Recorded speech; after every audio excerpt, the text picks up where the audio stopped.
Today I decided to 100% all of Bendy and the Ink Machine.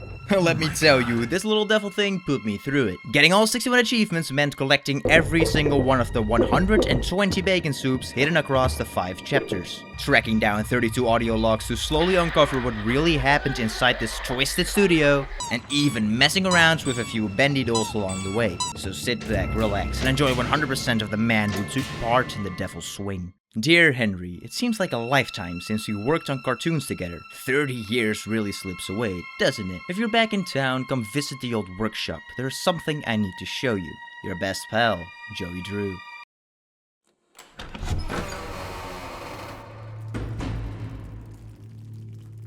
Alright, Joey. I'm here. Let's see if we can find what you wanted me to see. We must search the workshop of Joey Drew Studios. With this old projector, we find our first bacon soup. Going back on our right...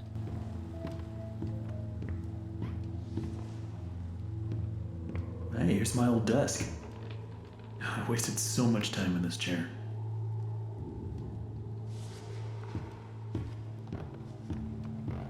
Looks like they knocked out a wall or two after I left. Guess it took a few people to replace me. Yeah, seems like you were one important piece for this studio, Henry. Going back now to our right from the starting points, we find ourselves another sneaky bacon soup in the drawers. With here on the walls written in ink, dreams come true. Well, that is a pretty positive spirit in my opinion.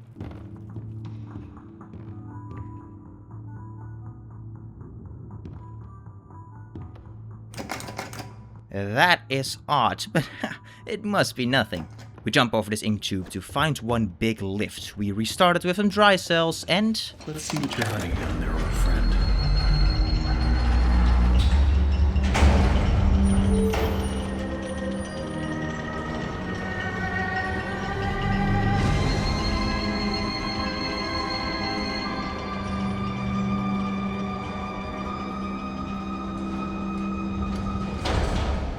It is the ink machine, although we still need to turn that bad boy on, so heading back we open this door on our left, but we first shall head right for this bacon soup. And a falling plank, oh, must be old construction. Here we find the ink machine's main power, although how will we get it to work? Well, these paintings got icons on them, so that ought to be a hint. Going back, Bendy? Well, that's odd. Who put this here? Yeah, understandable question, Henry.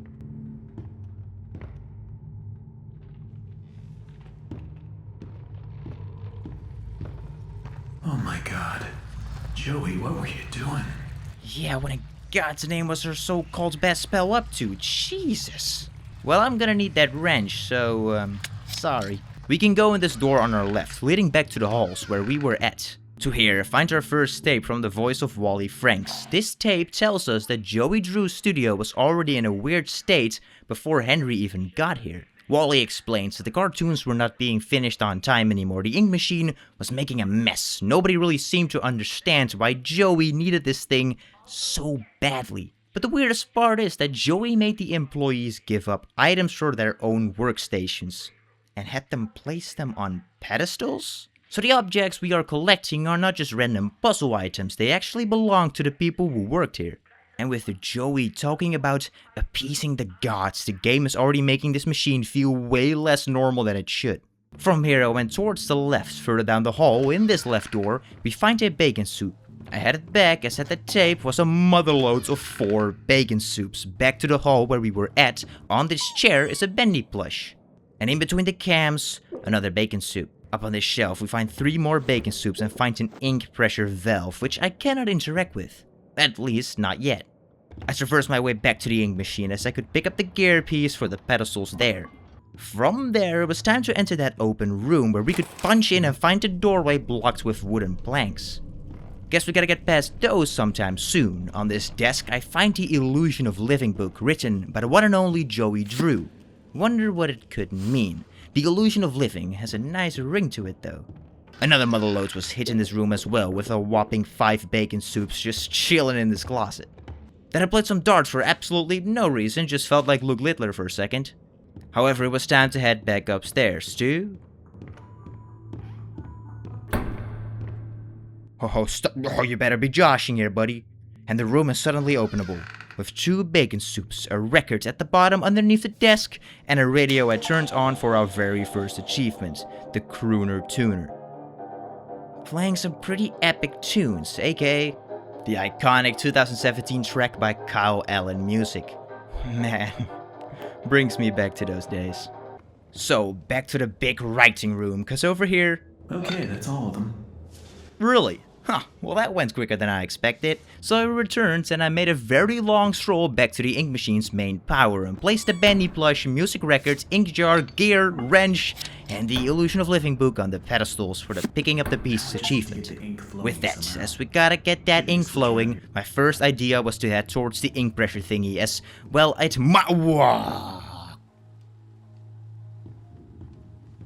Hey. Didn't really see you there, Benz. Could you maybe stop doing that, thank you?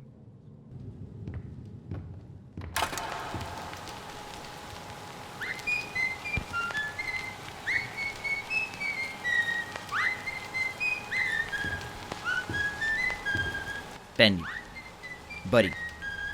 What did I just say?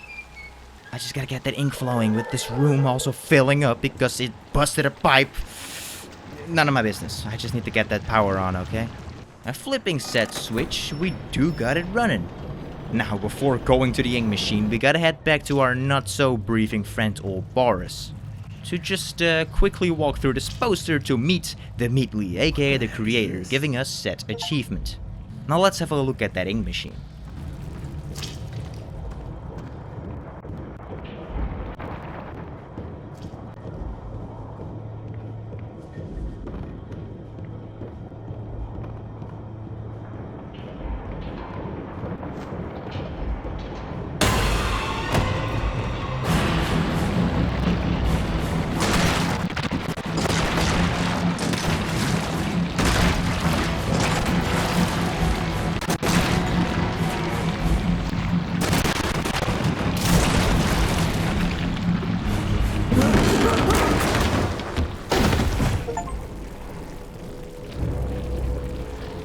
Not only did we just meet Bendy, but I also need to check in with a doctor. With a tape behind us from Thomas Connor giving us the Past Speaks achievement for finding all tapes in Chapter 1. This tape explains the ink machine problem from the repair side of things. Thomas says the ink is going through the walls, the pipes are under way too much pressure. And the whole place feels dark, cold and unnatural. So this connects back to Wally's tape, because Wally mentioned the machine making a mess and the pipes bursting. Thomas basically confirms that it's not just an annoying workplace drama, the machine is genuinely damaging the studio. And even though Thomas doesn't know exactly what is wrong, he clearly knows one thing. It is not normal. Hence, he will no longer do any repair jobs for Mr. Joey Drew. We turn this valve to lower the ink and grab another bacon soup. From the room we fell into, we walk down a staircase that tells us to keep out. Guess our boy Henry got nothing to lose. Draining some more ink with another valve and even further down, practically swimming in the black goop. All for us to drain it even more, being able to enter this room where we not only learn about the feeling of betrayal, but also find the axe, allowing us to chop through these wooden planks to clear a path for us. With behind this door, 2 very important things.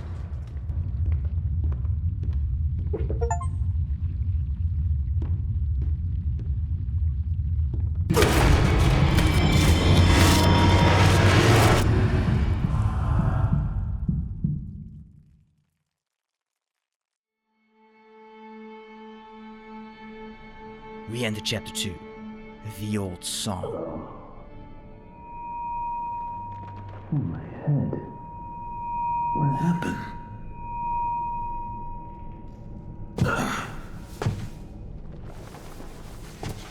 Well, I guess there's only one thing to do. Press on. See if I can find a way out. We go down into the 9th utility shaft, where we snatch a quick nice 3 bacon soups and play a bit of the banjo. Now we are just missing a kazooie. Playing the next tape from Sammy Lawrence, this tape tells us that Sammy is not seeing the ink just as a studio problem. He talks about a figure made of ink like it's some kind of savior. He believes it came to save him, and he also talks about some sort of sacrifice. That is the important part. Sammy is not scared in a normal way. He sounds devoted. So while Wally and Thomas were focused on the machine itself, Sammy shows us what the ink is doing to the people around it. However, when the tape ends, he asks for an amen, but we do not just hear it from the tape itself. I said, can I get an amen?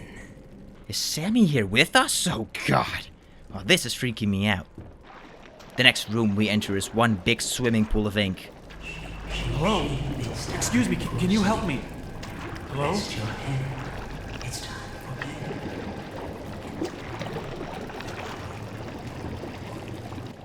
What, was that Sammy?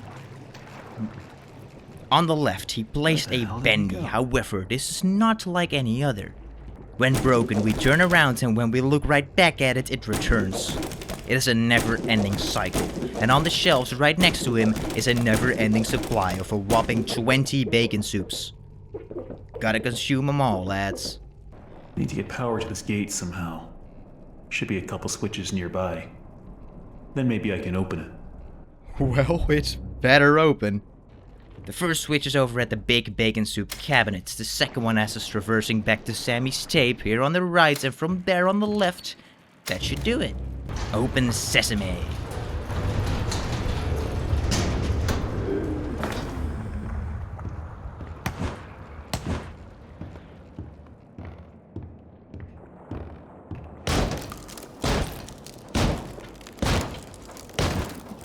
It's really dark in here.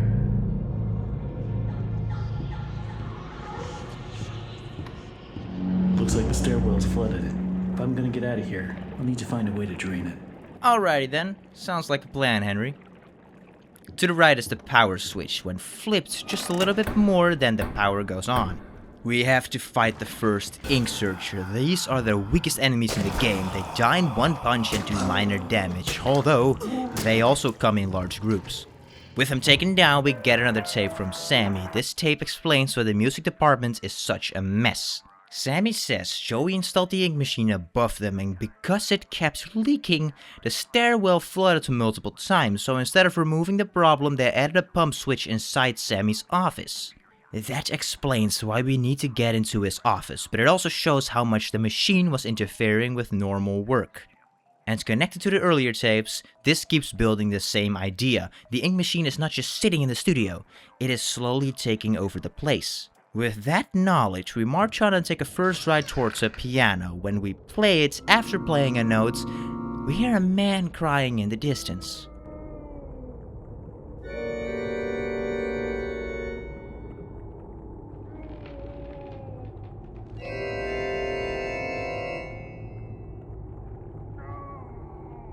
After doing so 5 times, we get the Johnny's Broken Heart achievement. Sorry I did that, Johnny, but I was left with no choice. We leave the area, make another instant right for another bacon soup, and from there, find the next tape from Wally Franks.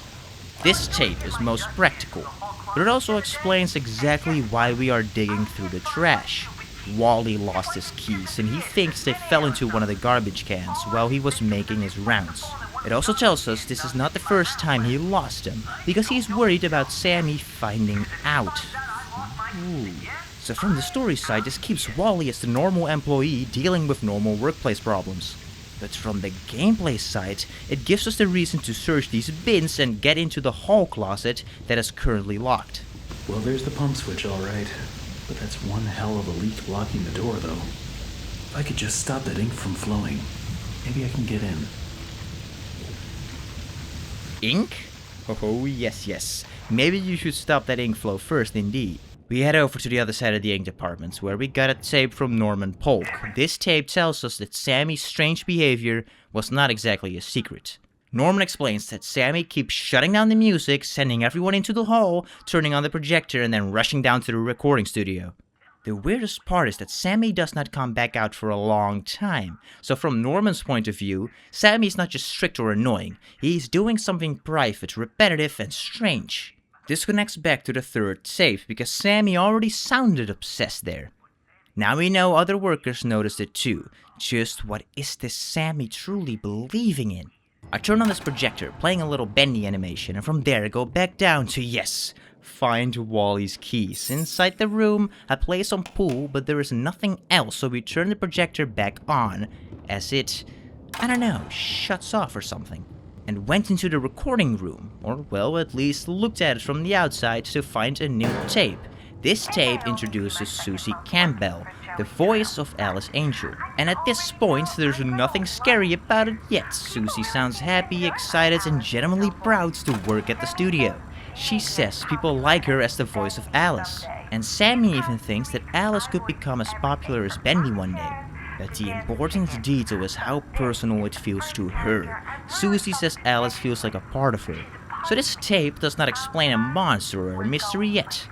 It explains a connection. Susie is not just voicing Alice. She's already starting to identify with her. Which I also find a little scary, but no.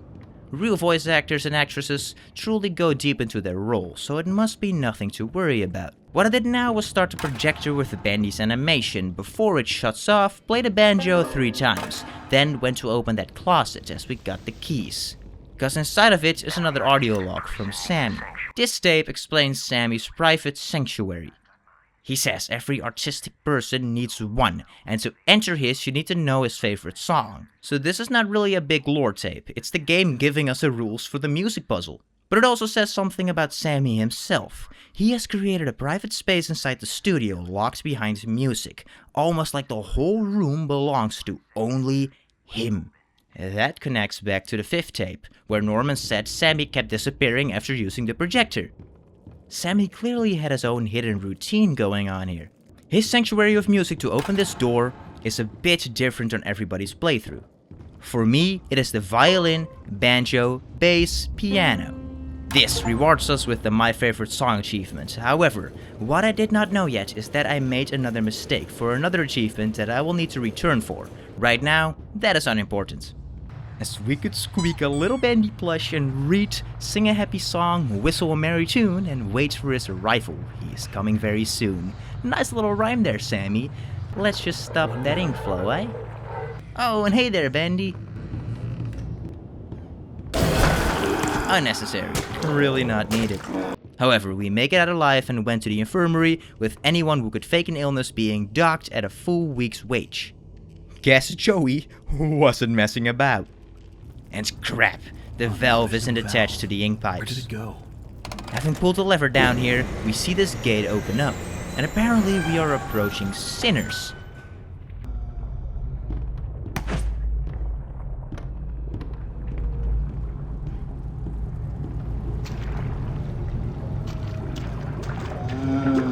Is that thing holding my valve? Yes, Henry, he is holding your Gabe Newell's company. Get after him! What are you doing, standing around? Although on the right here, a bacon soup with the final tape for chapter 2. This tape tells us why Jack Fane is even down here in the first place. He is trying to find somewhere quiet to write lyrics for Sammy's songs. And apparently the sewers are one of the only places in the studio where he can actually think. It is kind of funny, but also strange, because this is supposed to be an animation studio, and yet someone is writing songs underground near all his ink and plumbing. So this tape does not explain some giant mystery, but it shows how messy and uncomfortable the studio had become even for normal workers just trying to do their job. And because Sammy has already been mentioned in earlier tapes, it also reminds us that the music department was still trying to function while everything around it was falling apart. What a legend for putting up with it all. Raising this lift and getting my guy under it, boom goes the valve steel.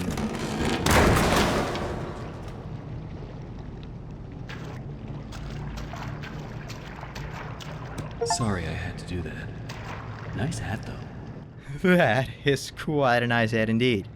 And now this apparently was Jack Fane, and he is at least no longer in pain. We go all the way back to attach that valve and should now be able to enter Sammy Lawrence's office. In here, it is time to believe, with a radio not only popping an achievement, but it also plays Build Our Machine from Dog Games. Man, an absolute childhood classic.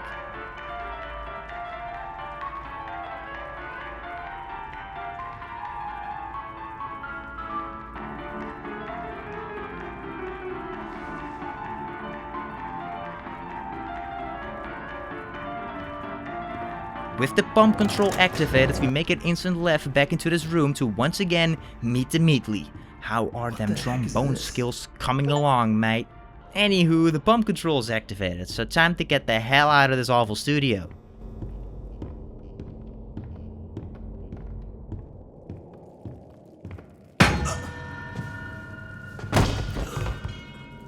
Rest your head. It's time for bed. There we go now, nice and tight. We wouldn't want our sheep roaming away now, would we? No, we wouldn't. I must admit, I am honored you came all the way down here to visit me. It almost makes what I'm about to do seem cruel. But the believers must honor their savior. I must have him notice me. Wait, you look familiar to me. That face. Not now, for our Lord is calling to us, my little sheep. The time of sacrifice is at hand. And then I will finally be freed from this prison, this inky, dark abyss I call a body. Shh. Quiet. Listen. I can hear him crawling above.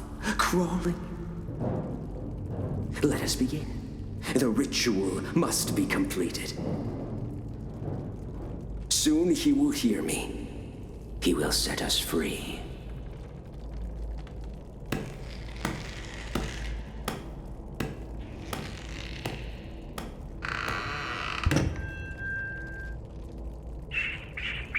It's time for sleep. Rest your head. It's time for bed. In the morning, you may wake. Or in the morning, you'll be dead.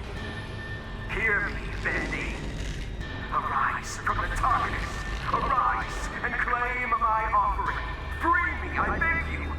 I summon you, ink demon. Show your face and take this tender sheep. No, my lord, stay back. I am your prophet. I am your Lord.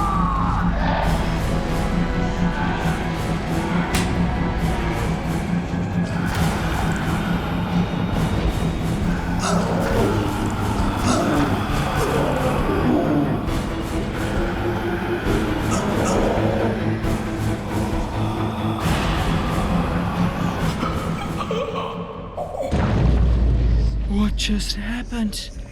Oh, aha, when crawling out of this ink tunnel, it appears I had to grab this axe. Classic Arctic Icicle sucking more at video games than a toddler. Wait, why is the ink machine going down? Damn it, we just fixed the power up on that thing. My axe! It broke from just a couple of... Oh my god then, okay game. What you got coming at me next?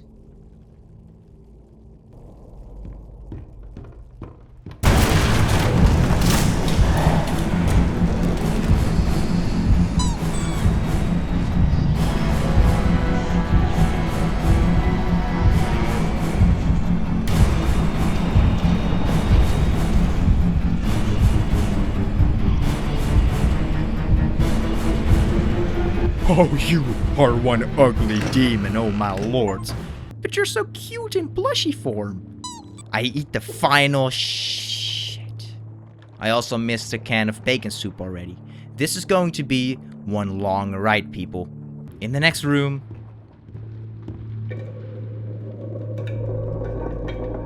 Hello? Someone there? I know you're in here. Come out and show yourself.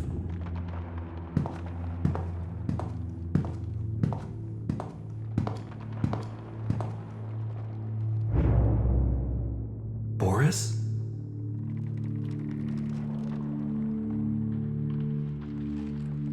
We enter chapter 3. Rise and fall.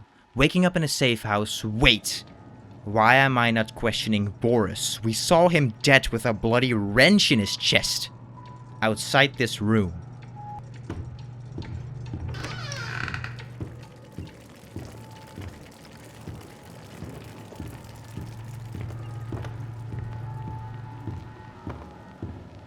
I'm not getting out of here that easy. Need to open the door, but the lever is missing. Boris probably has it.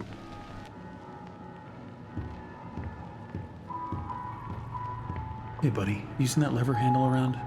Or are you holding it hostage until I make you something to eat? I thought so. Let's see what we got. We gotta make some soup for Boris. That should be no problem. We have been consuming it, how hard can it be to make it? So I got a total of 3 bacon soups, cooked it up and gave it to my boy, with him fairly giving us the lever. Nice doing business with you, old wolf. Before exiting, we walk back to our room for this bone, go to the toilets for a bacon soup can, truly cannot miss that one anymore.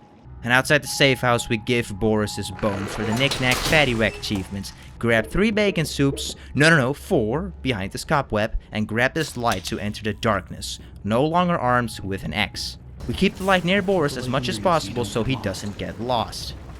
While traversing the dark area, not only do we find some bacon soups, but also...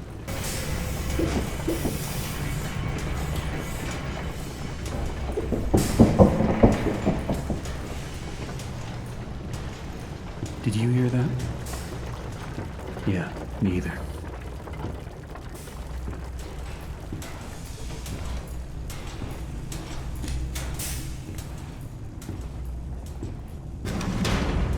Another dead end. I don't see any other way through. You got any ideas, Boris?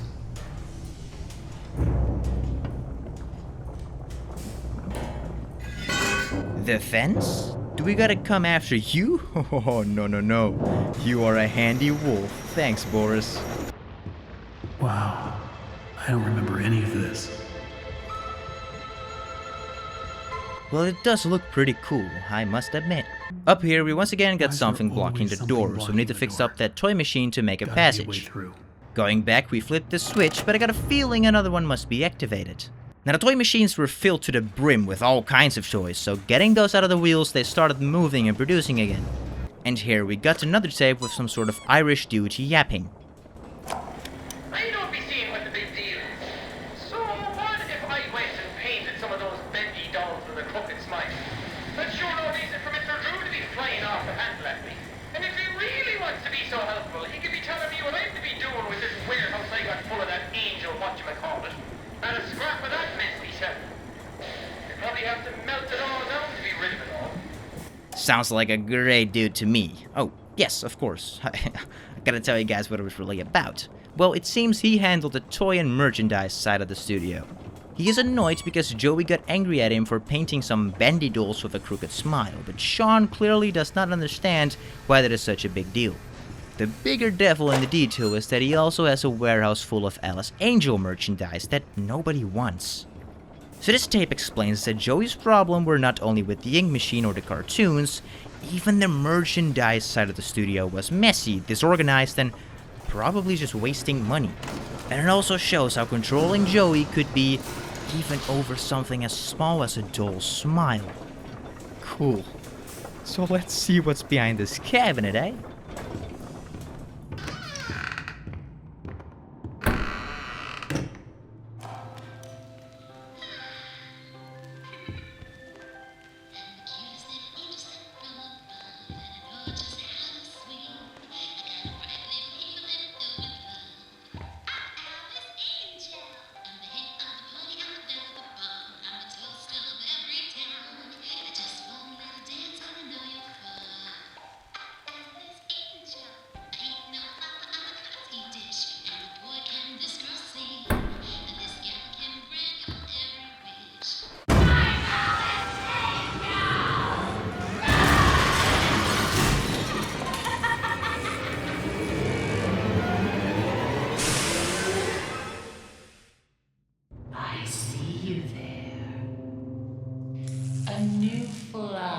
In my endless web.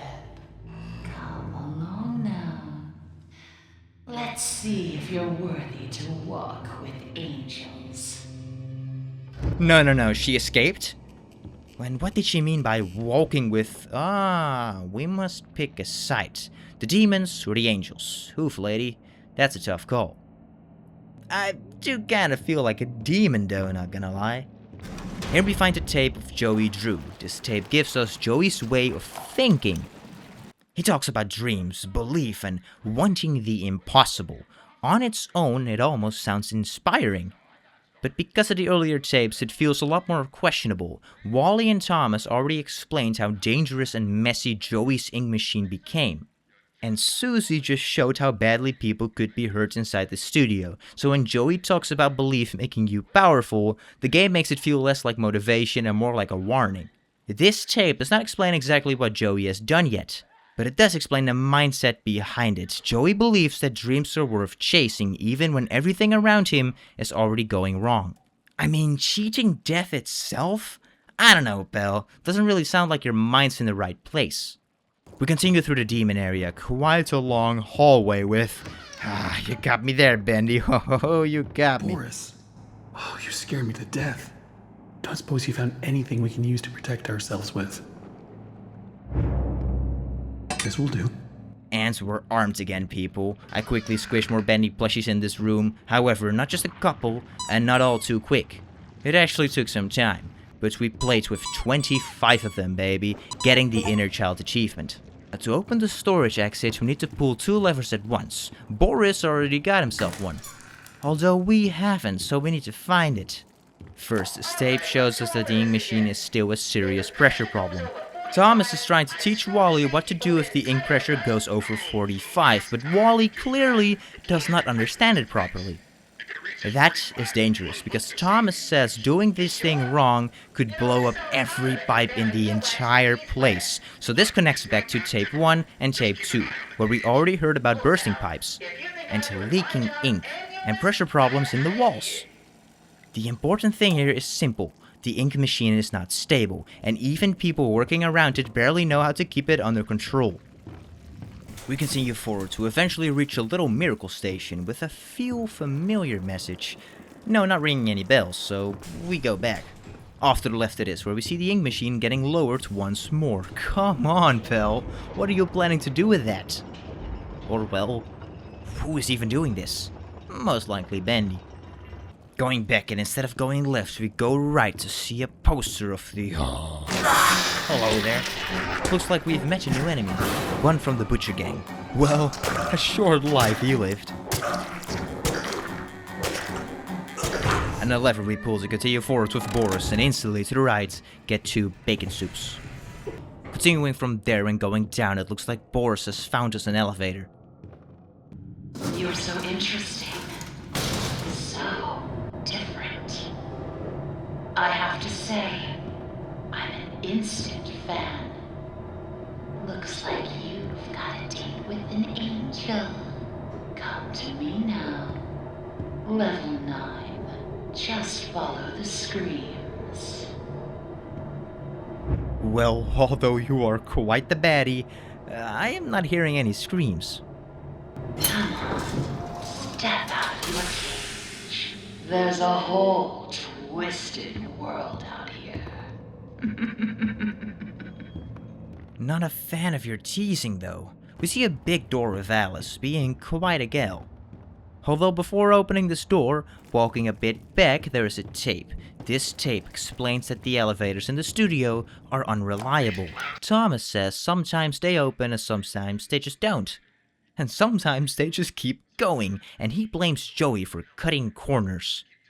So this tells us the studio is not only dealing with ink problems, but also with the actual building and machinery being unsafe. And because Thomas already sounded frustrated in the second tape, this keeps showing us his view of the studio. Everything here is badly handled, and Joey keeps making it worse. Now, how interesting that may be, whatever could be behind this door piques my interest the most. Boris runs. Why are you running?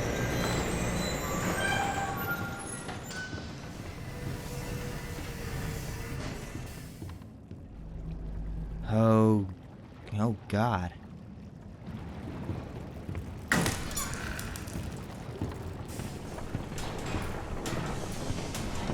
Look around. It took so many of them to make me so beautiful. Anything less than perfect was left behind. I had to do it. She made me. Well, I'm just here for this bacon soup. Oh, and a little back her tape as well. which shows Susie getting pulled closer to Joey Drew. She says she had lunch with Joey. And he was not what she expected. He was charming, and most importantly, he called her Alice. That is the part that matters, because in tape 6, Susie already said Alice felt like a part of her. So Joey calling her Alice here feels very personal to her. The tape does not explain exactly what Joey wants from her, but it does show us that he knows how to make Susie feel special. And well, behind the next door, it's Alice.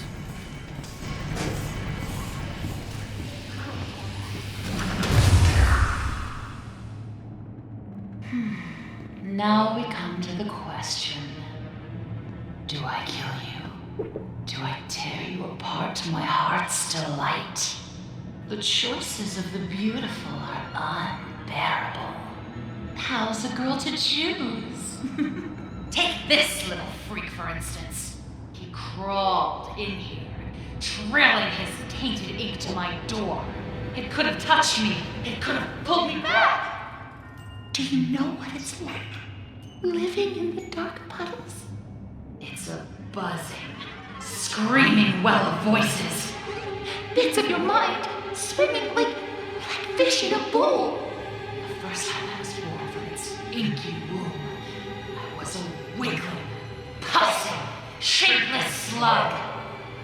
The second time, well, it made me an angel.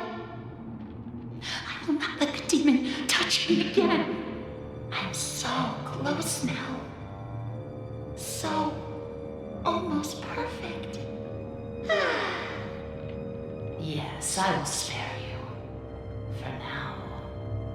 Better yet, I'll even let you ascend and leave this place. If you will do a few eensy, weensy little favors for me first. Return to the lift, my little errand boy. We have work to do. Well, although I am not the most obedient guy, I am afraid I do not really get a choice in this situation. My machines are hungry. Gather me some spare parts. And I guess we are her dog now. There are so few rules to our world now. So little truths.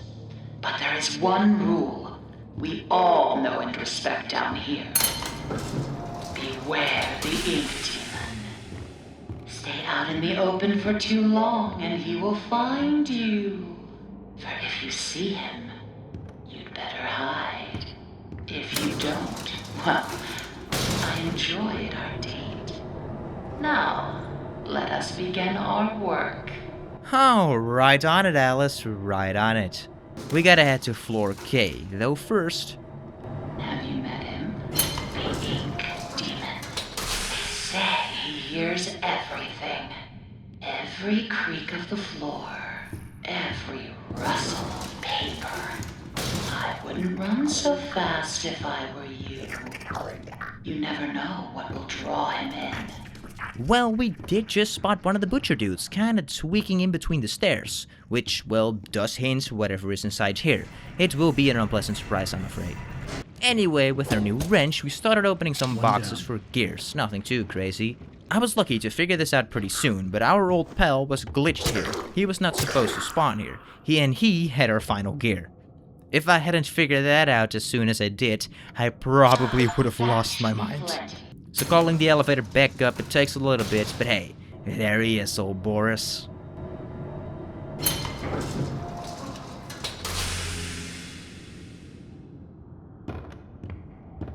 Sammy said I had talent.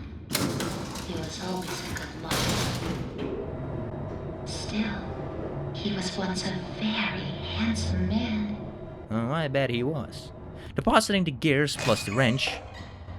Have you seen them? The swollen ones.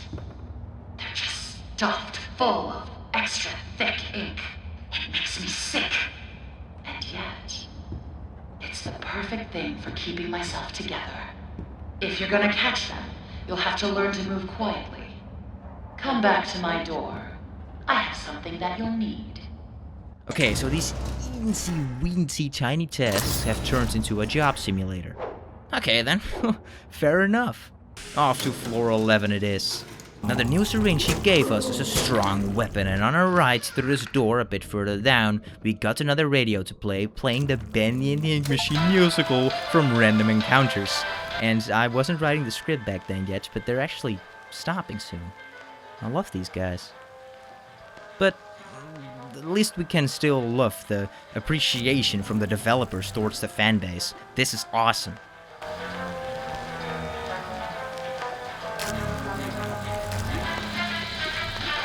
I sucked up the first goop thing, saw this weird cameraman just pass by over here, and, well, in that room, we got some more goop and 2 bacon soups. I returned to kill the last monster for the ultimate stomachache achievement, and we got another tape with it showing how miserable the studio had become. Wally does not understand why everyone is walking around angry and depressed, because in his mind, they make cartoons. Their job is supposed to be making people laugh. So this tape is not about one specific machine problem, it is more about the mood of the whole studio. And connected to the earlier tapes, it does make sense. The workers are dealing with leaks, broken equipment, pressure problems, unsafe elevators, and Joey's strange decisions. Wally is trying to keep things light, but the studio clearly does not feel like a fun cartoon workplace anymore. With that, we head back to the lift. Once upon a time, there was an angel, and she was beautiful and loved by all. She was perfect, no matter what Joey says. Well, I guess she is rightfully hurt, but you got no right putting us through this nonsense. So hopefully she isn't gonna strike a third charm. I'll make this simple. Look for valve pads. Turn the little wheels. Then bring me their power cores. Please don't make me regret sparing you. I can always change my mind. And as much as I hate it, we really got no choice but to do her little tasks with this plunger. Cause, well, yeah, we do not want her to change her mind, I'm afraid. So up to floor P we went, cause, well, there ain't much left. First a sneaky little bacon soup, and don't wanna miss those. And you also do not want to miss with the plunger, as it is unsurprisingly not very effective in combat. But we got our first power cell thingy, and going to the left we got an open room with some enemies and 3 bacon soups, turning on some valves here.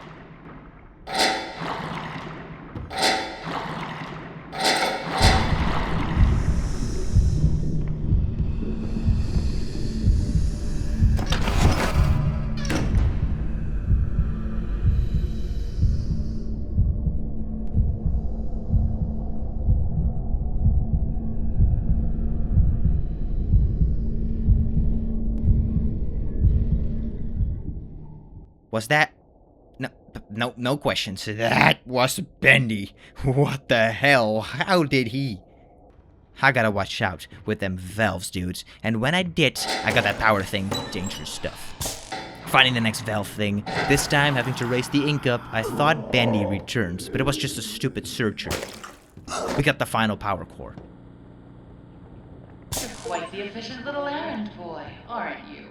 Well, it got me achievement, so whatever you say, Angel.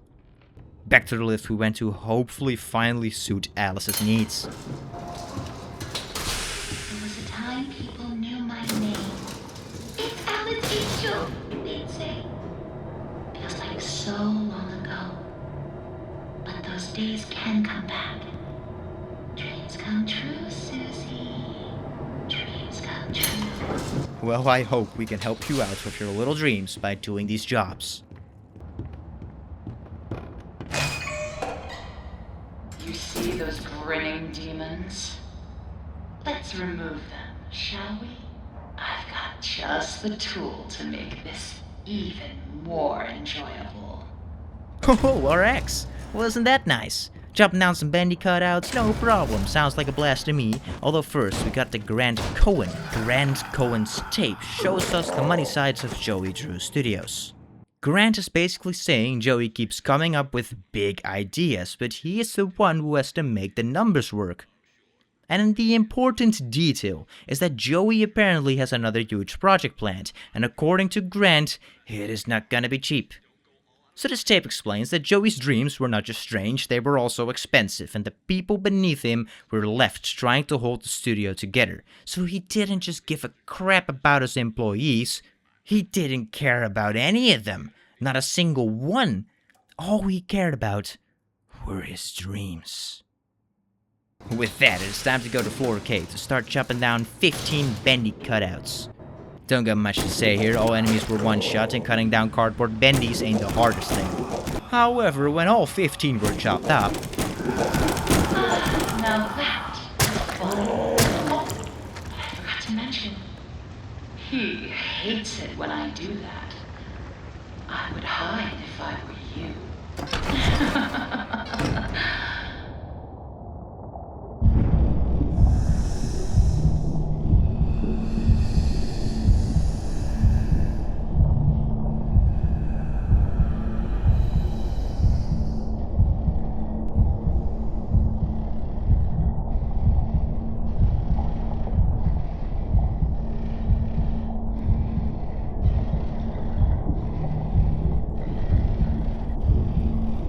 Oh my god.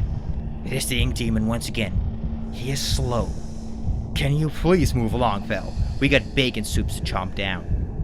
When he finally disappeared, I had to do the walk of life through the entire thing again to make it back to the lift. To go back to floor 9...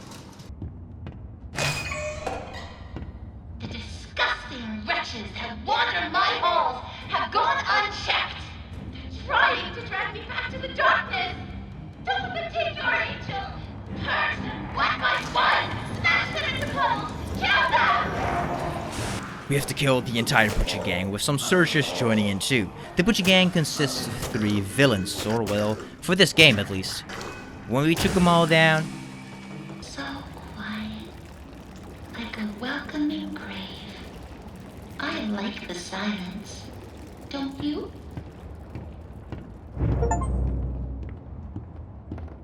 Oh, I hate leaving work unfinished. Fortunately, I have you to pick up the pieces. But you'll have to go even deeper. Down, down, down into the abyss. Take the lift down. Say hello to an old friend. Sending you a little present. A little firepower. Take good care of it. It belonged to someone very special.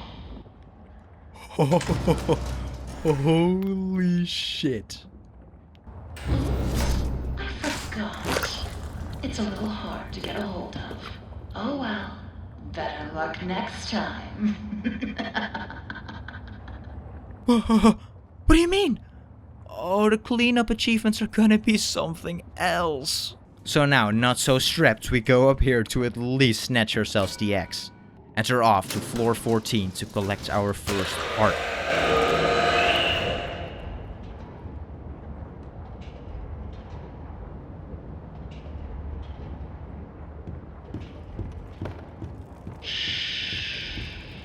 There he is.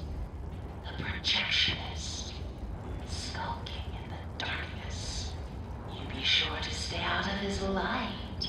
If you don't want trouble, just bring me back the pieces I need. The projectionist hears you from a mile away.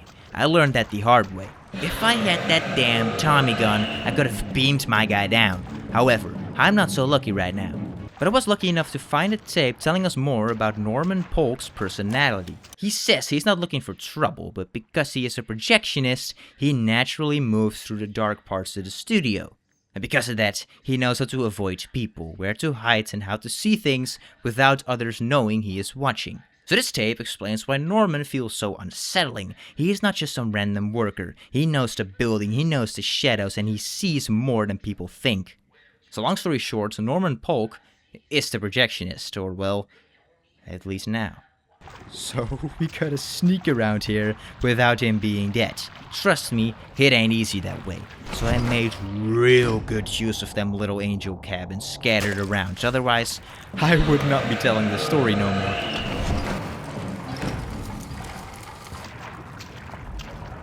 Tell me, are they still right in your hands? Bring them to me. Now. I don't like to wait. So we make our way back to her impatient ass to drop off the hearts. Although, and I almost forgot, I first had to walk around the lift area to the right side. Go behind it, allowing us to turn this valve. It will be needed on the cave floor.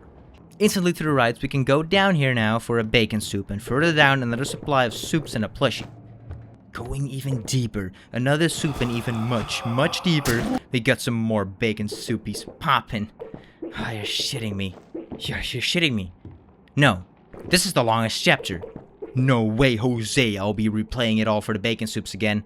But I've at least missed one, because the achievement should have popped now. And I don't think Bendy liked my attitude, casually just popping in to say hello, which nobody asked for. But how is this even possible? I got all of them, every last soup. No way, how did I miss one? I genuinely refuse to believe that. At least we were able to get into the underneath sunken room thanks to that valve with a tape of Henry himself. This tape finally gives us Henry's side of working with Joey.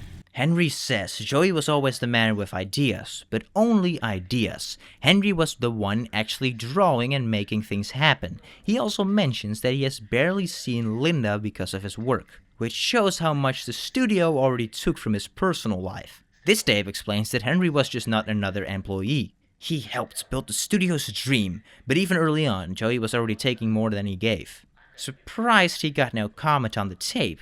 Not as surprising as that achievement not popping though. Oh, but before I forget, we got another Meatly behind this Boris the Wolf poster. In one of the rooms where we had to twist the dials to raise and lower the ink for the power cells. But no time for a tea party, the Meatly. We need to call that lift and give Alice her hearts. But there is a very huge sexy butt about to come in. I was whining about it for long, but as you may know now, when things don't work, it is 9 out of 10 times my own fault. Going back to floor P, I actually missed the soup can at that poster we saw them Meatly. When I chucked them, the bacon soups on a crate right underneath our feet was the last bacon soup. Oh, what a dirty spot. We got to bring home the bacon achievement, and now, we still gotta replay the chapter though, because we need to get that Tommy gun and kill the projectionist. But for now, I'm satisfied. So let's satisfy Alice with her hearts.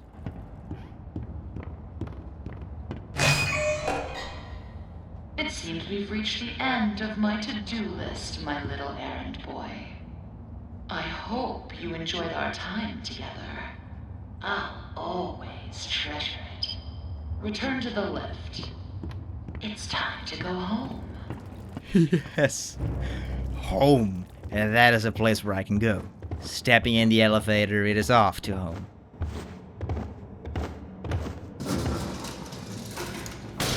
Have you ever wondered what heaven is like? I like to dream that it's quite beautiful. A soft valley of green grass, blanketed by a warm sun. I don't think I'll ever get to see it. Are you ready to ascend, my little errand boy? The heavens are waiting. Yo, she's spitting the Oreo CG5 bars from absolutely anything.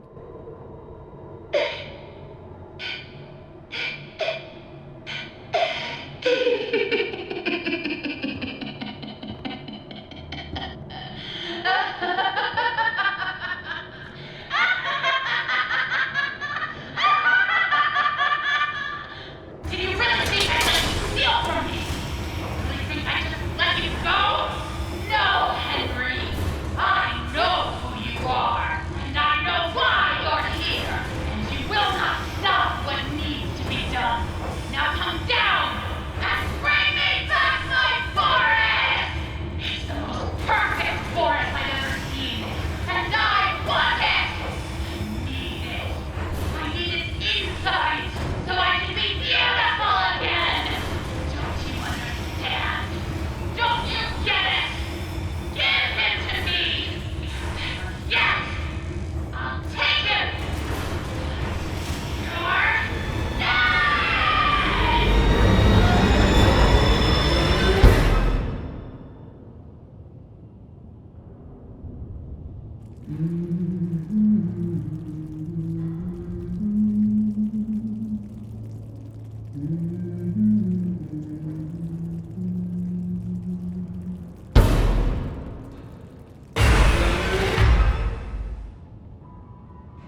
That's correct, achievement. We did indeed choose the path to demon.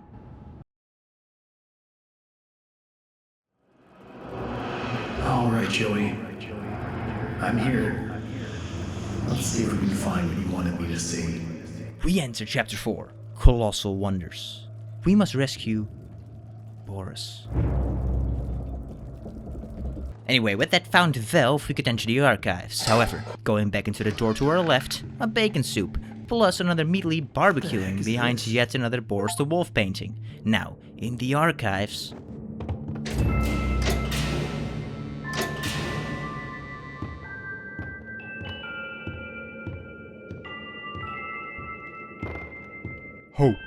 Oh yeah. I do not like this, although my uncomfortableness was saved by this bacon soup, and this audio log with it. Showing Susie becoming more suspicious of Joey. She says she was told she was perfect for Alice, but now for Joey is talking behind closed doors and wants to meet with her again about some kind of opportunity. And the important part is how Susie talks about herself. She does not just say Joey might betray her, she says he should not double-cross an angel, and that Alice does not like liars. So connected to the 6th tape and the 15th tape, Susie is clearly not treating Alice like just a voice role anymore. She is speaking like Alice is a part of who she is. Here in the archives is a private door. When you push in a glowy book, 1 light turns on. So we had to find 5 more. Once I pushed in 3...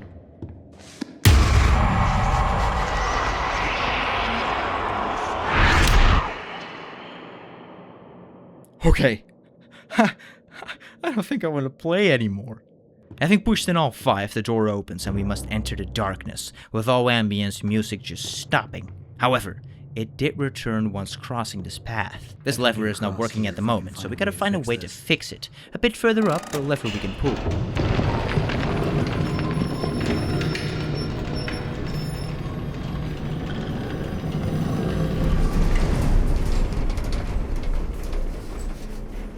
Okay, it doesn't seem like trouble at the very least. With a little bacon soup and a valve spawning in one of them searchers, it doesn't attack and just brings us a ball of ink. Huh, splendid. We can put that in this machine, switch the creation dial to the radio and poop one out for us. And the song it plays just can't be erased by GT music. Probably my favorite one of all the Bendy songs.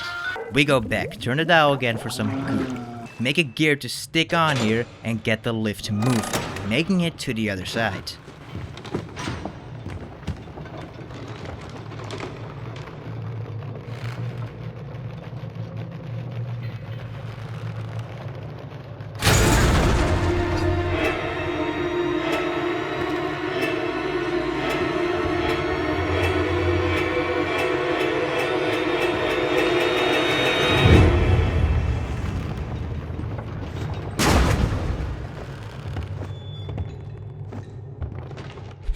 Screw you, game. Screw you.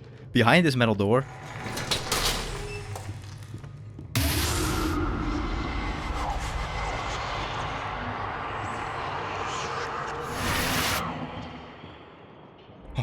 I saw that ink machine is getting lowered. Deeper and deeper. I saw that. I see you there, my little errand boy. Your angel is always watching. What is it that keeps you going? Is it the thrill of the hunt? The thirst for your freedom? Or perhaps you're just looking for a little friendly wolf? Better hurry, errand boy. Boris is having trouble staying in one piece. Oh, there's nothing funny about this, Alice. Boris saved our lives when Sammy almost sacrificed us. In the next room, all the way up to the top, we find the bacon soup in this chest, and then in here...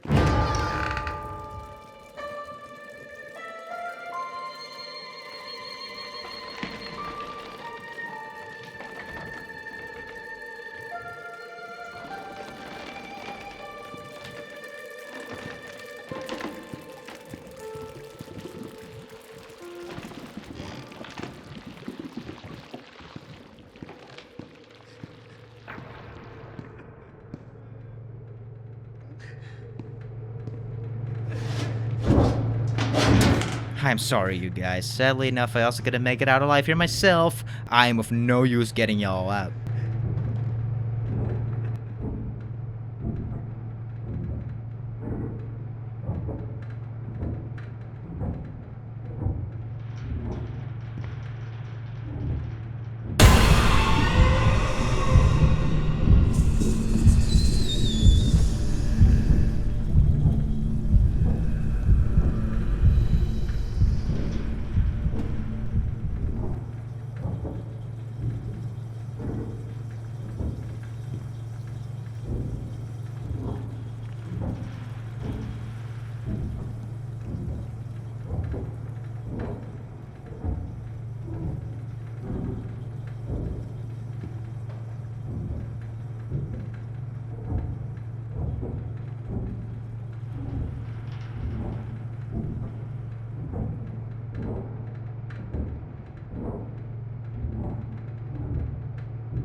Thank God.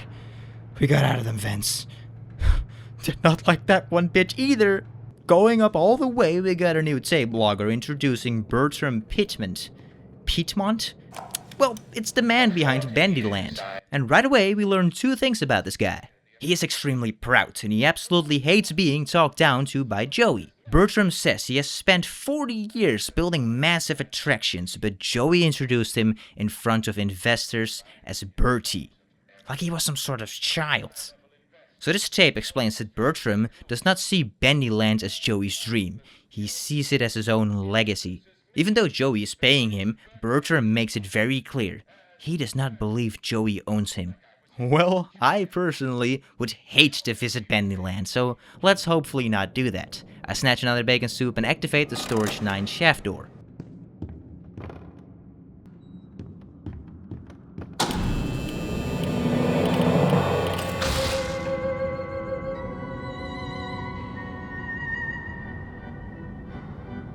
What did I just say?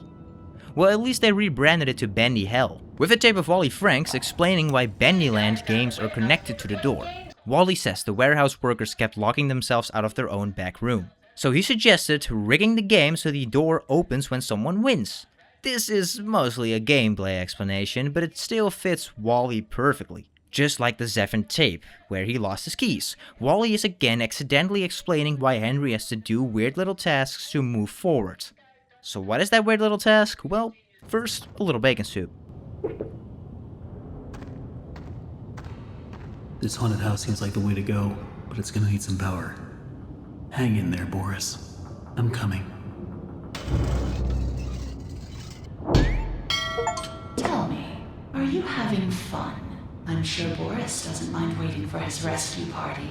Yeah, I'm also sure he doesn't. And you, keep your filthy hands off of him, you quote-unquote angel. Now, I had to play this fair game where I had to get all 9 bottles with just 3 balls. But man, do them balls just not throw correctly.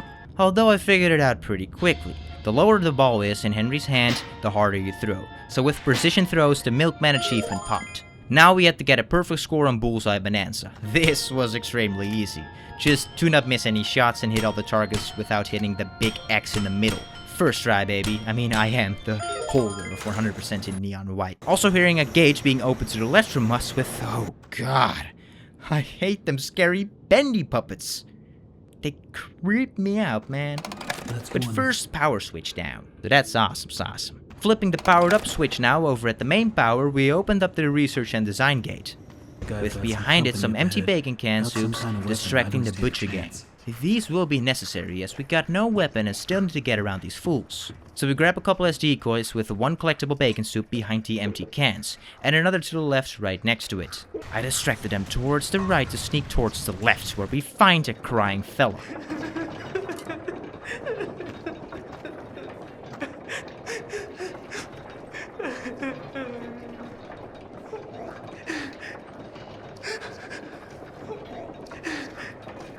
And the sneakiest bacon soup all the way on top of the shelf. From there, the next new audio log introducing Lacey Benton, and she is clearly not impressed with the people around her. She says half the workers do not know what they're doing, and most of them just argue in the warehouse or play games. But the real important part is the mechanical demon in the corner. Lacey says Bertram has been working on it for a month, and apparently he says it will walk someday, maybe even dance. The problem is Lacey already feels like something is wrong with it. She says it creeps her out, and when her back is turned, it feels like the thing is moving. So this tape basically explains that the mechanical Bendy is not just some normal attraction piece. Even before anything happens with it, someone working near it already feels like it is not staying still. With that, we flip the next power switch and throw the next bacon soup towards this Alice Angel head to get back to safety, restock on cans, and now distract them towards the left so we can make a right. Flip a big main power lever, distract them once again to the right, and from there, we are done with the Butcher Gang once more, without butchering them or getting butchered. At the power station, we could now flip the second switch, with us now heading all the way to the back of the warehouse towards the attraction storage, when we entered the door closed behind us.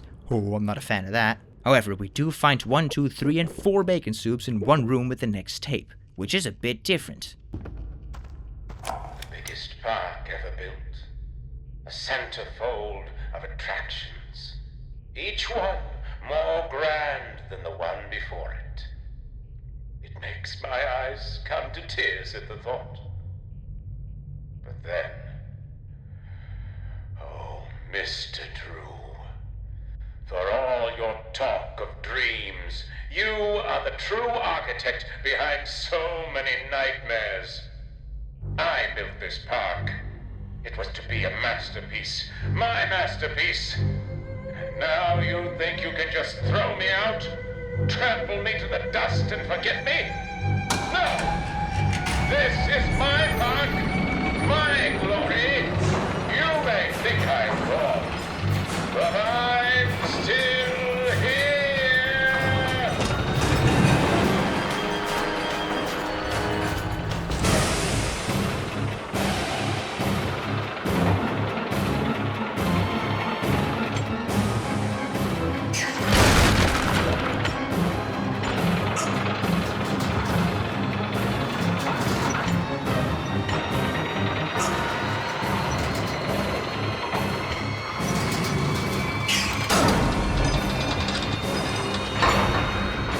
Yes, I was fighting for my life there to get inside of that cart.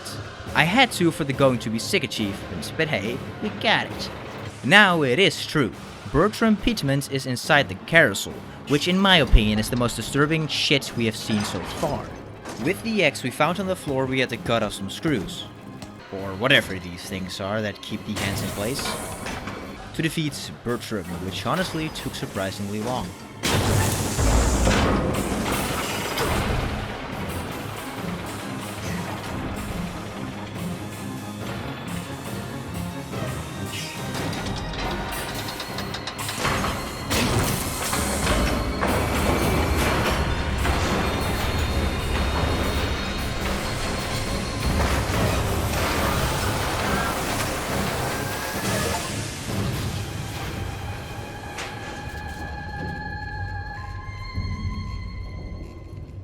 Around and around he sure as hell went, but of course our X had to break. It was worth it though, as we found our third power lever, which also unlocked the gates that closed behind us. Flipping the third switch on the main power station, the final door opened up. Or well, at least the final door for the final switch, which is the maintenance room.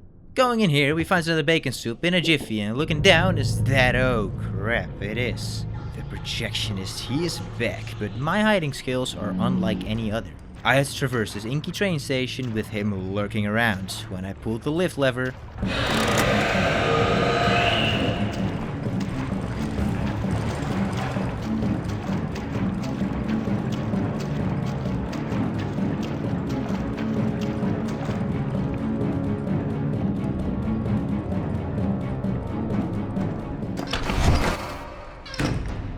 that honestly should have been my death.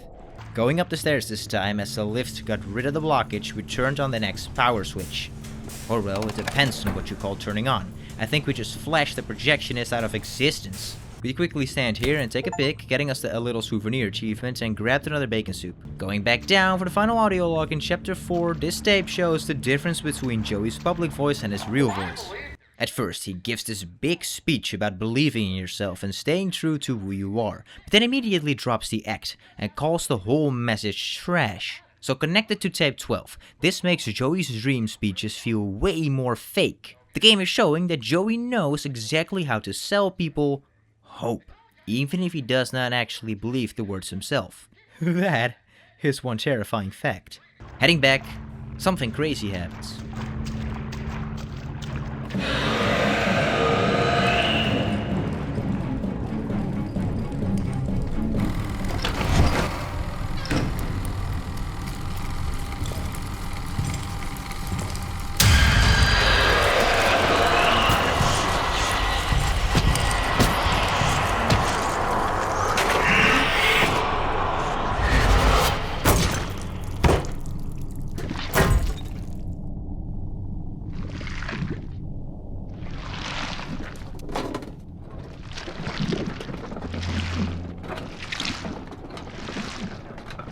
You, me, we just saw an actual real SFM Bendy versus projectionist battle. That was pretty cool and unexpected. It was time to boot the main power though, and the first thing we hear is some weird, odd, pretty low voice laughing. So it is running back into the maintenance room, back up the stairs, and inside this chest, a big gear with symbols on it. We take it all the way back to first, towards the fun roller coaster carts. For thus far the most missable bacon soup yet, and now we will strap into a cart ourselves, heading towards the laughing.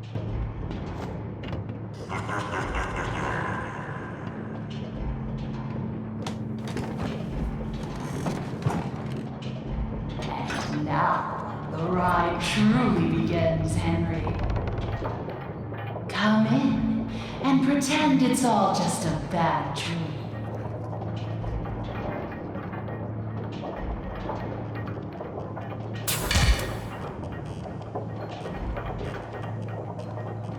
It's a funny thing, how so much can fall apart so fast. We never really had control of the studio. Either you were in someone's pocket, or you were putting someone into yours. I just wanted what was promised to me. I just wanted to be beautiful. Surely you can understand that. Henry, why are you here? We're all dying to find out. Do you just enjoy the terror of the drop into hell? Because if that's the case, hang on tight. I've got a surprise.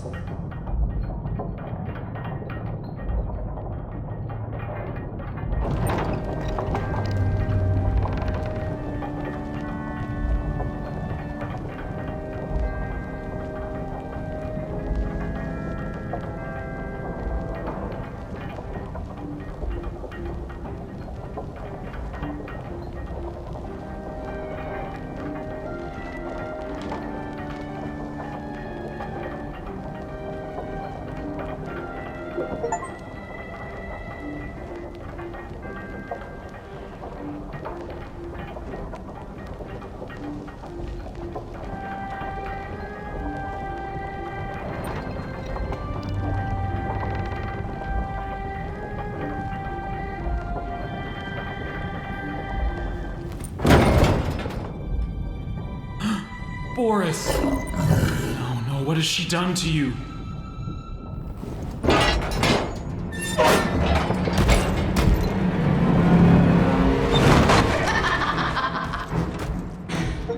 Meet the new and improved Boris!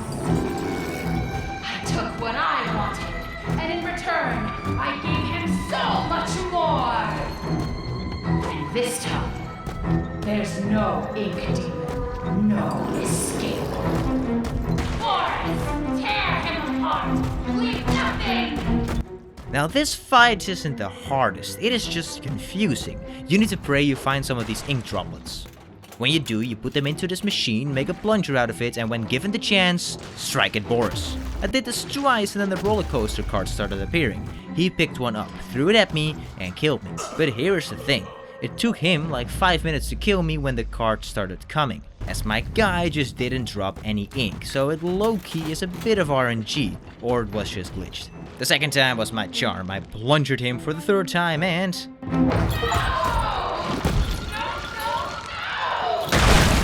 Why can't you ever just die?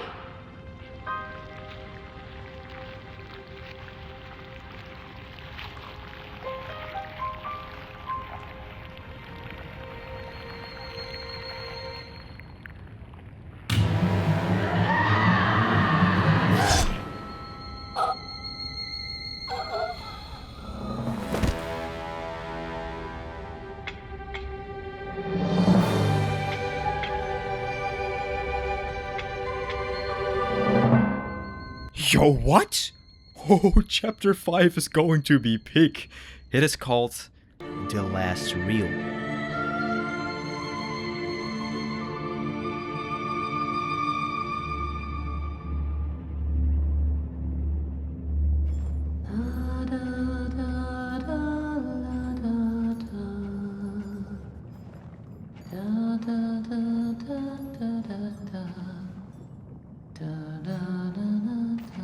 I know that song. Everyone knows that song. Who are you? Why are you here? I was invited by an old friend. And now I can't leave. Then you know more than we do. 1 minute, we don't even exist. Just thoughts. And the next minute, this place. Are you gonna let me out of here? Down here, strangers aren't good things. How can we trust you? We don't even know what you are. My name is Henry. I used to work here. I honestly don't know my name. So, they call me Alice. But I'm no angel. You go back and rest. We'll talk again later.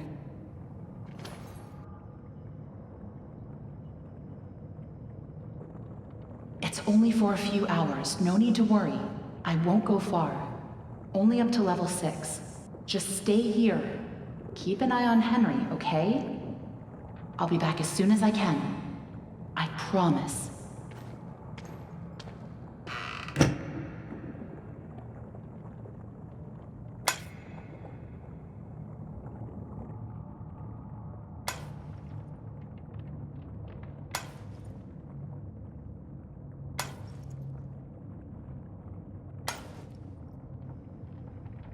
Henry? Here, you must be hungry. Sorry, it's all we have.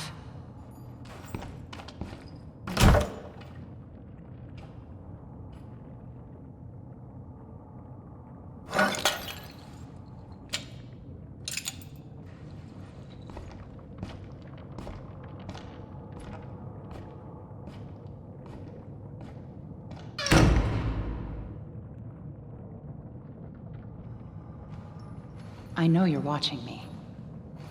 It's just a little creepy. You're the one that writes on the walls. We all do. For some poor souls down here, it's the only way they can be heard. But you don't want to touch the ink for too long. It can claim you, pull you back. That's how I met Tom. I was messing with things I shouldn't have been, and he was there. Why do you call him Tom? He just seems to respond to it. Well, I don't think he's very fond of me. Let me show you something. A while back, I was mapping out one of the upper levels when I noticed something reflecting off a piece of glass. I held up the glass, looked through, and on the wall behind me was a hidden message. Right there, in plain sight. So I kept looking, and found more and more messages everywhere in the studio. But you can't see them with your eyes. Only through this. Take a look. I don't know who's leaving them, but I think they know how to get out of here. Where does it all lead to? Nowhere. I followed them for a long time. Just leads me in circles. I don't think I meant to leave this place, Henry. But maybe you are. Alice, please let me out of here. Tom thinks you're dangerous. And what do you think? I think you're the hope I've been waiting for. Go to sleep. Maybe tomorrow will be better.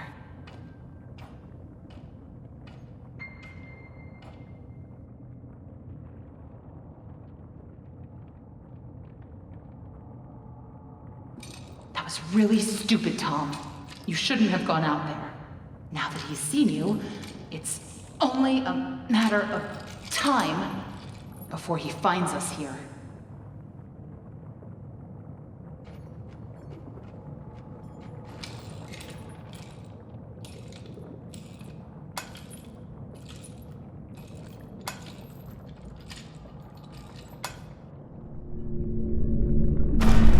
We can't just leave him. Not with the ink demon right outside the door. What's going on? He's coming. We have to move on. Tom, we have to let him out.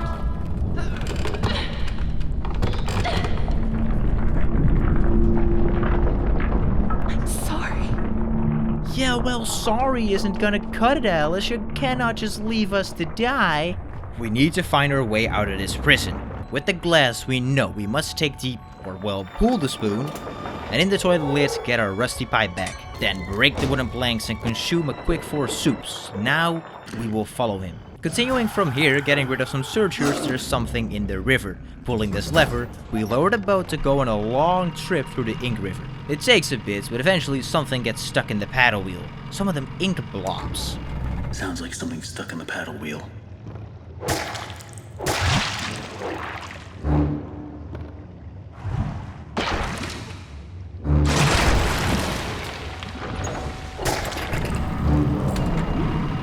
So, how about you keep your filthy chunky hands off ours, okie dokie? We just have to keep going with the boat while the massive big bendy hand or whatever it is chases us. But to be honest, it doesn't really get close to you. It was just one linear and pretty boring path with a bunch of blobs trying to stop us every time. With how long it took, it is absolutely not worth mentioning. But we made it to the docks. Guess we gotta break through them planks. Abandoned. I trusted you. I gave you everything. And you left me to rot. Why? Why?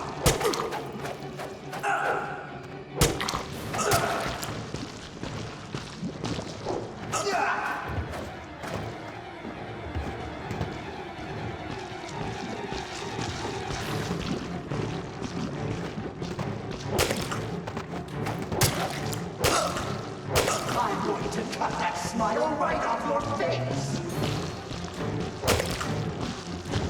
He said he'd save me. He said he'd set me free. Now I have nothing. Nothing!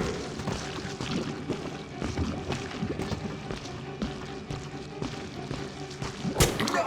Don't look at me! Stay away!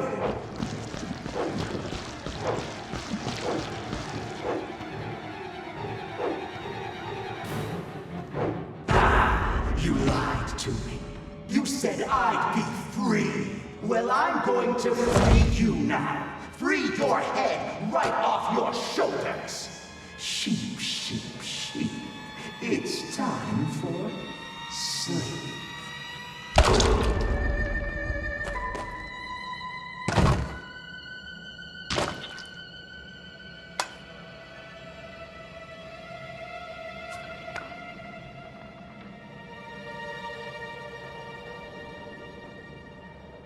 That was close.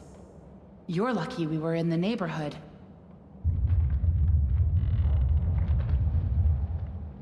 Was that him? I don't think so. The Searchers and the Lost Ones built this place.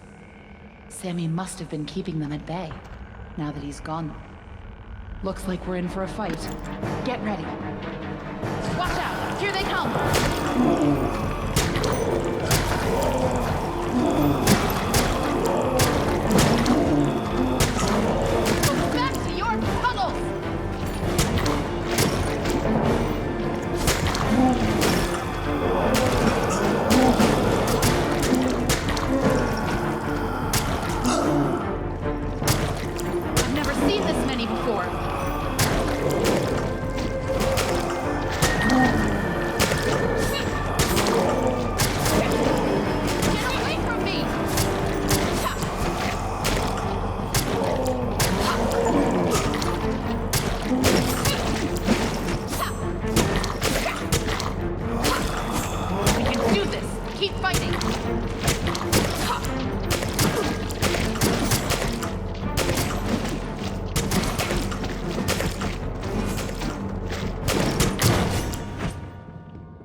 think that's all of them. But you never know where they're gonna crawl out of next. Probably best if we stay together from now on. Henry? Think you can lead the way?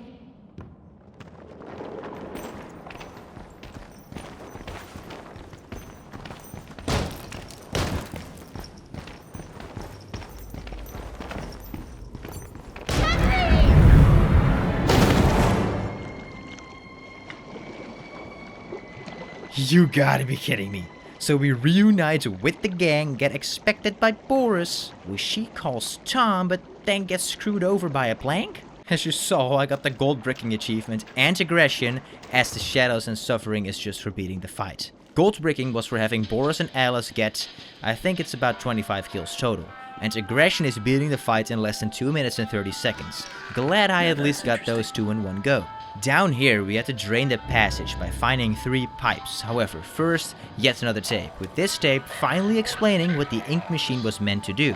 Thomas says it started as a machine to create life-size figures, but Joey's expectations kept changing until it felt more like magic than engineering. He also says the cartoon films are being run through the machine so the figures can be imprinted on themselves. That connects to tape 1 and the second tape. This explains why the machine needed so much ink and why Jen saw it as something unnatural.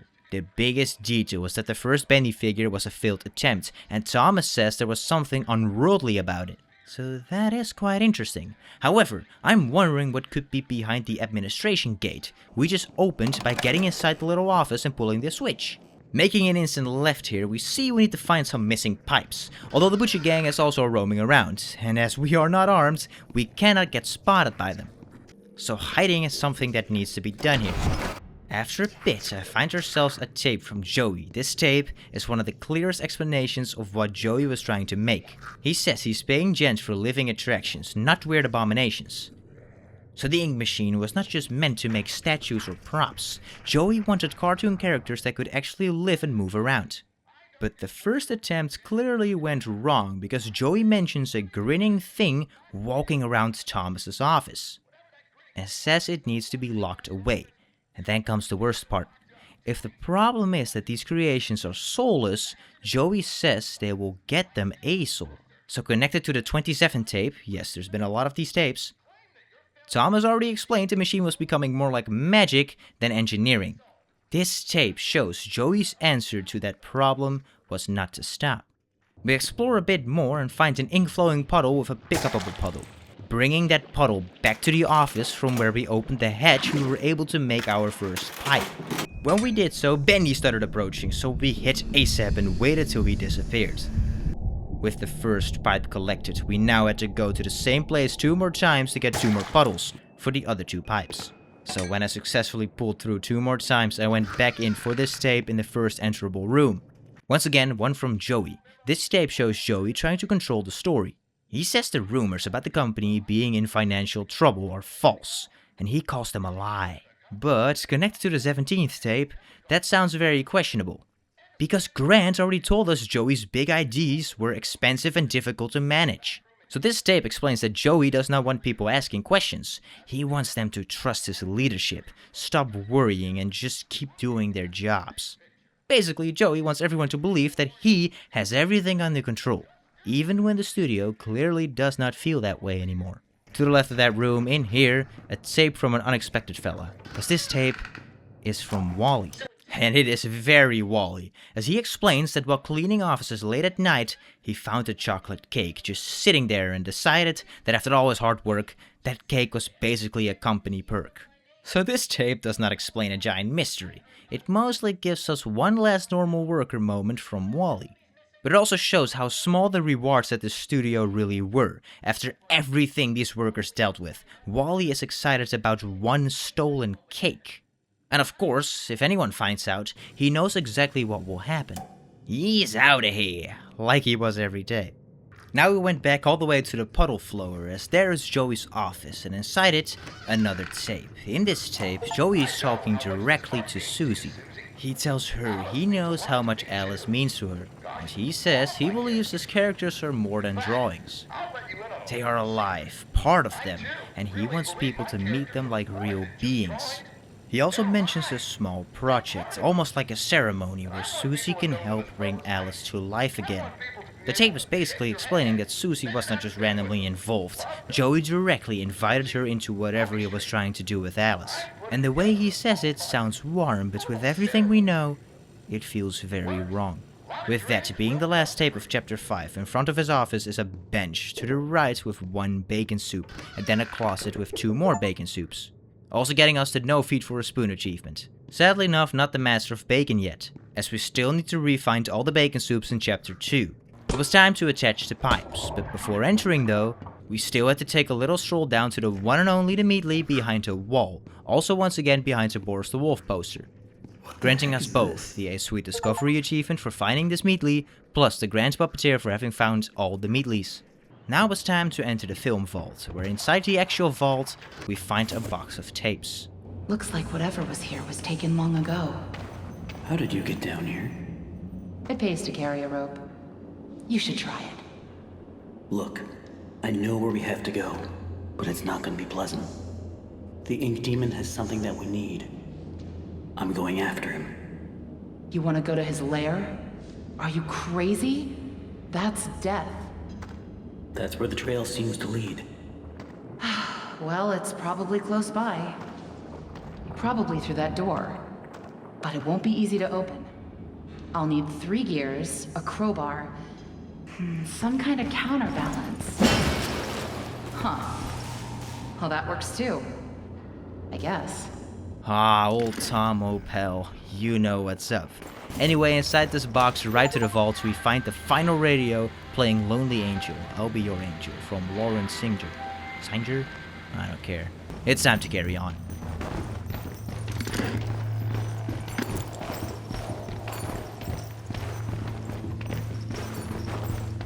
Hey, here's my old desk. I wasted so much time in this chair.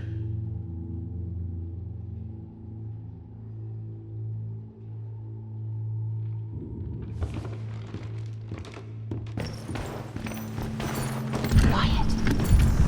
Don't make any noise.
Never seen this before.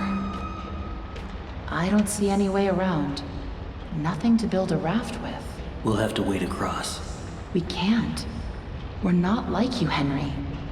If we go in there, well, a drop of water in the ocean is rarely seen again. And I guess it's all up to me. And I don't even know what I'm doing here. I don't even know why this is all happening to me. You're here for a reason, Henry. There's always a reason. Even when you can't understand it.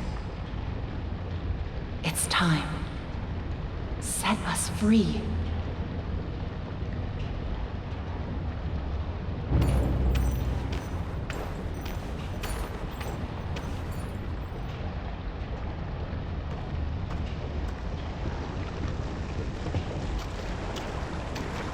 They could have at least given me a weapon.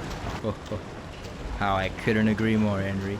Anyway, inside the ink machine, we find a tape a bit drowning in the ink. It's simply awe-inspiring what one can accomplish with their own hands. A lump of clay can turn to meaning if you strangle it with enough enthusiasm. Look what we've built. We created life itself, Henry. Not just on a silver screen, but in the hearts of those we entertain with our fancy moving pictures. For when the next big thing came along, only the monsters remain. Shadows of the past. But you can save them, Henry. You can peel it all away. You see, there's only one thing Bendy has never known. He was there for his beginning. But he's never seen the end. The end.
Henry!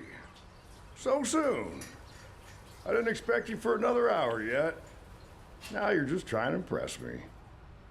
But I know. You have questions. You always do. The only important question is this. Who are we, Henry? I thought I knew who I was. But the success starved me.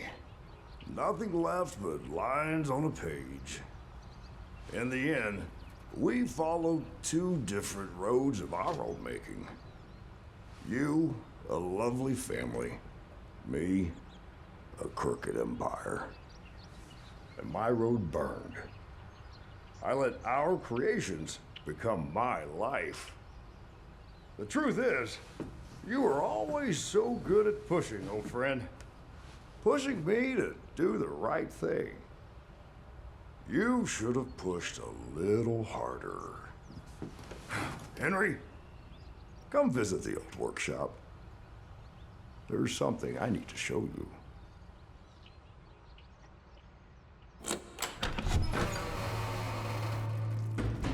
All right, Joey. I'm here. Let's see if we can find what you wanted me to see.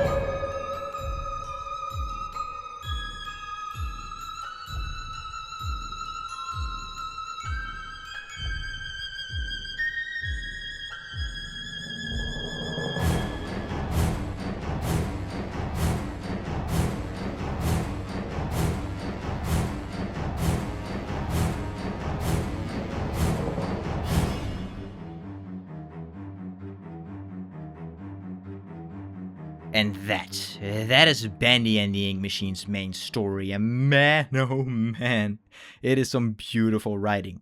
Only leaving more open areas for a sequel, which, well yeah, exists, so it is up to you guys whether I'll play it. However, having now beaten the game, we get a post-credit scene where we see a beautiful picture of Bendy, Alice, and Boris, with Henry, aka us, congratulating Joey. Tell me another one, Uncle Joey. Well, that other story might be told someday, but for now we got some cleanup and missed stories to tell. Or actually, first witness that seeing tool is now a global item, plus the archives, which also has some content for us actually. However, I first got some good news. We have to redo Chapter 3 for the Tommy gun, right? Yes, correct. However, we had to redo Chapter 3 nonetheless, as we also need to complete Alice's path, aka the Angel Path, and with completing, you have to beat it. First though, how will we get the Tommy gun? Well, it starts off with this little plate with the tape from Jacksepticeye, Sean Flynn. We had to put this ink ball into the ink machine by morphing it 3 times. And here comes the bad news, where the good news doesn't even matter anymore. To get the Tommy gun, we have to go on the Demon's Path. Anyway, so there goes all the good news. We will have to replay Chapter 3 times in total now, if we do not mess this up, because we had to get the Alice's Tommy Guns quest. We had to redo all the tasks as usual, although there was one major problem. If I die once, I will have to restart the entirety, having the possibility of needing to replay the chapter 4 times or even more. However, all actually went well. I was about an hour further and we got the Blazing Metal achievement. Now, we just had to go down to our friendly old projectionist and beam him to the ground for the Norman's Fate achievement.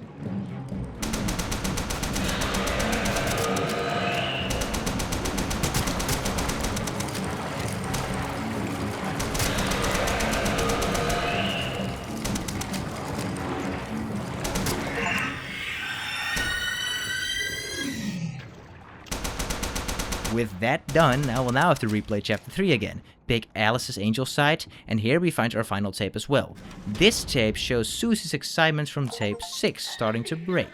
Back then, she felt proud to be Alice, but now she walks into the recording booth and finds out Alice, Angel, is being voiced by Alison Pendle instead.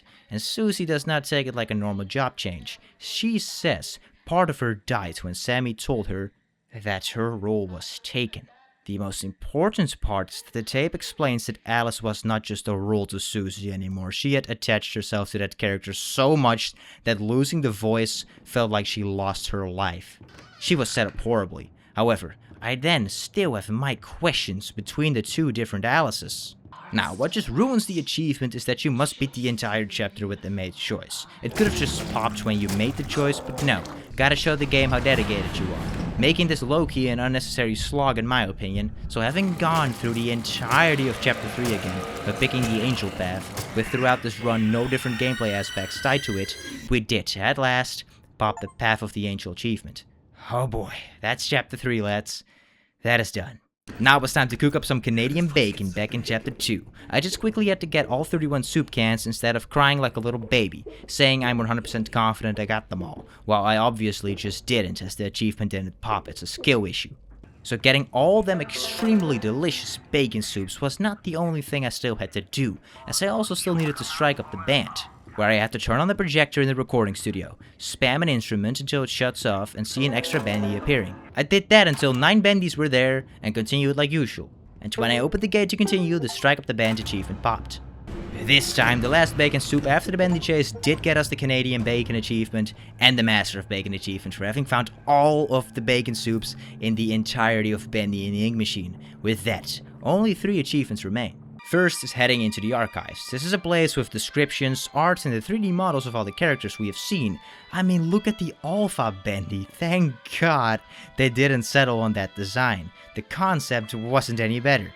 Anyway, we got this Henry Stein pedestal, which, well, describes us, and of course has no one on it, as we are it. However, if we stand on it for just a little while, the Standing Proud achievement pops. A very simple one. For the next... Oh yeah, baby, we had to redo all of chapter 5. What I'm about to tell you makes it even more terrifying. The achievement we're going for is the Valued Employee. Having us get them puddles again for the ink pipes. However, if we get spotted once, I have to restart and redo the entire chapter. AK, if I get spotted once, I will need to restart from the beginning again. This isn't anything exciting, ladies and gents. No excito.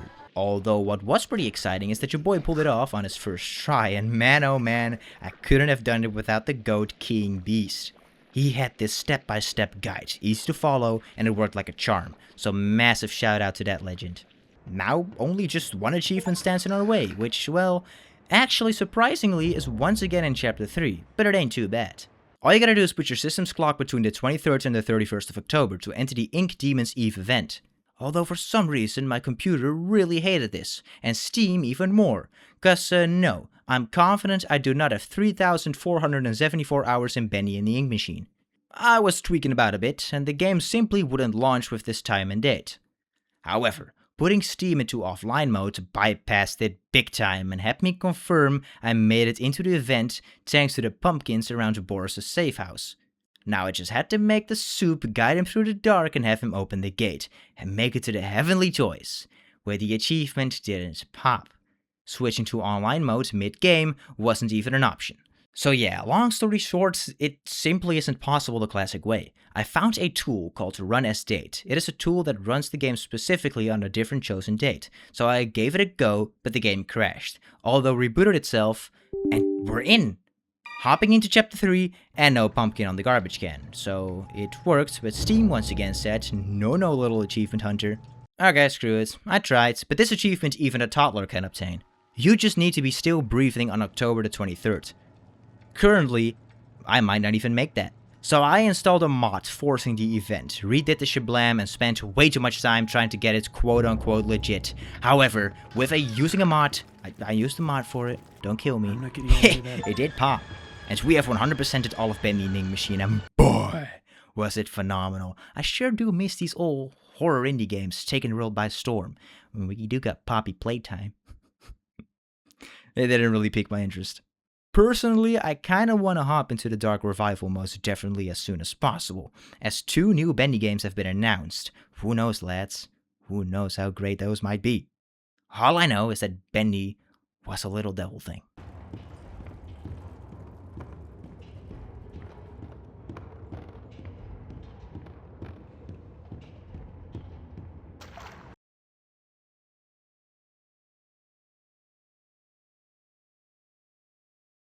Bendy was a little devil thing who was brought to life on the